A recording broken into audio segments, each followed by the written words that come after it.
There is a road in the mountains of Japan that locals refuse to drive after dark. It doesn't appear on most maps. There are no streetlights, no houses nearby, just gravel, trees, and silence. During the day, it looks harmless, but at night, the road changes, and if you are standing on it when the wind dies, you may witness something you were never meant to see. It always begins the same way. The wind doesn't fade, it doesn't slow, it dies. One moment, the trees sway gently in the mountain breeze. Leaves rustle like distant whispers. Then suddenly, nothing. The branches freeze, mid-motion, the grass stands still. Even the insects fall silent. It's not quiet, it's wrong. The kind of silence that presses against your ears. The kind that feels like the world itself is holding its breath. And then, the ground begins to hum. At first it feels like imagination, a subtle vibration beneath your feet, a faint tremor in the gravel. But it grows slowly, rhythmically, like distant marching, not running, not chaotic. Marching, deliberate, measured, ancient. The mist does not roll in naturally, it rises from the forest floor.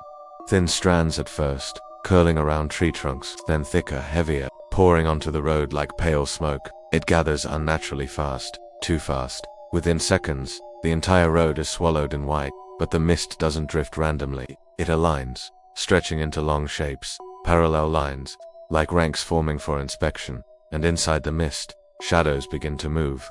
The first figure emerges slowly, tall, broad-shouldered, armored. The armor looks ancient, samurai in design, but darker than metal. It absorbs light instead of reflecting it. The helmet is ornate, curved, with a crest rising like horns. But there is no face. Where a face should be, there is only blackness. Then another figure appears beside it, and another, and within moments, dozens of armored forms step from the fog in perfect formation. Their movements are synchronized. Every step lands at the same time. Yet there is no sound, no clanking metal, no gravel crunching, only the vibration beneath your feet. The earth reacts to them, even if your ears cannot. The procession stretches farther than the eye can see. At least 100 figures, maybe more, all marching in a straight line down the road, all silent, all faceless. As they pass, the forest bends. Branches lean slightly toward the road, leaves curl inward. The trees themselves seem to bow, not violently, not dramatically, subtly, as if acknowledging something older than they are.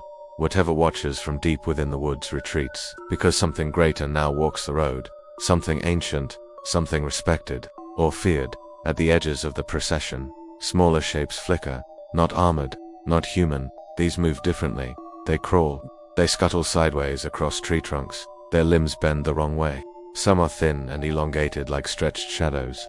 Others are hunched, twitching things that cling to the mist like parasites. They follow the armored ranks, drawn toward them, feeding on their presence. These are not soldiers, they are yokai, and they keep their distance from the center, as if even they know better than to approach. Then it appears.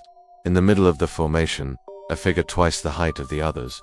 Its armor is cracked, broken in places, fused to its body like it has grown into the metal. Fog seeps through the fractures.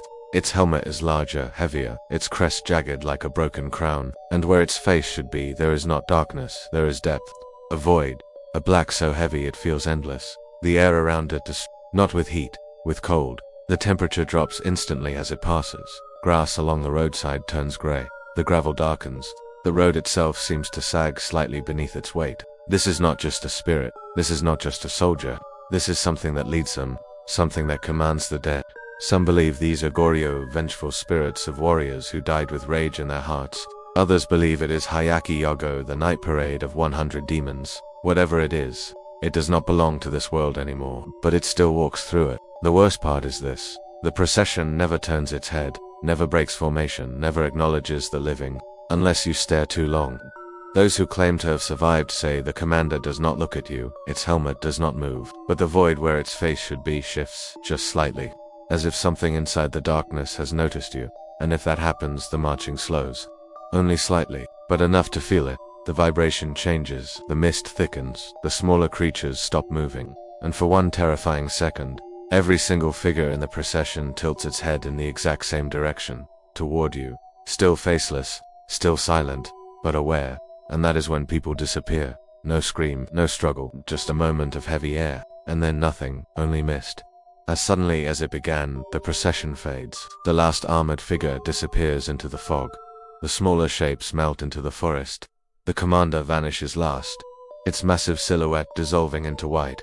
Then the mist collapses. The wind returns violently. The trees shake as if released from a grip. The insects begin chirping again. The night resumes its normal sound, as if nothing ever happened. Except for one thing. The gravel road now bears marks. Perfectly spaced impressions, left by marching feet, deep, heavy, aligned with military precision. They stretch down the road until they vanish into darkness, and by morning they are gone, as if the earth itself swallowed the evidence. Locals say if you ever find yourself on that road, and the wind suddenly dies, do not stay, do not look, do not try to record it, leave immediately, because the night march is not meant for the living. It is a procession of the dead. A march that began centuries ago, and never ended. Some say the road was once a battlefield, others believe it was an execution path, but everyone agrees on one thing: the march still happens, and one day, it may need new soldiers. So if you ever drive through a mountain road in Japan, and the wind stops without warning, and the earth begins to hum beneath your tires, don't wait to see what emerges from the mist. Because if the night march sees you, you may never leave the road.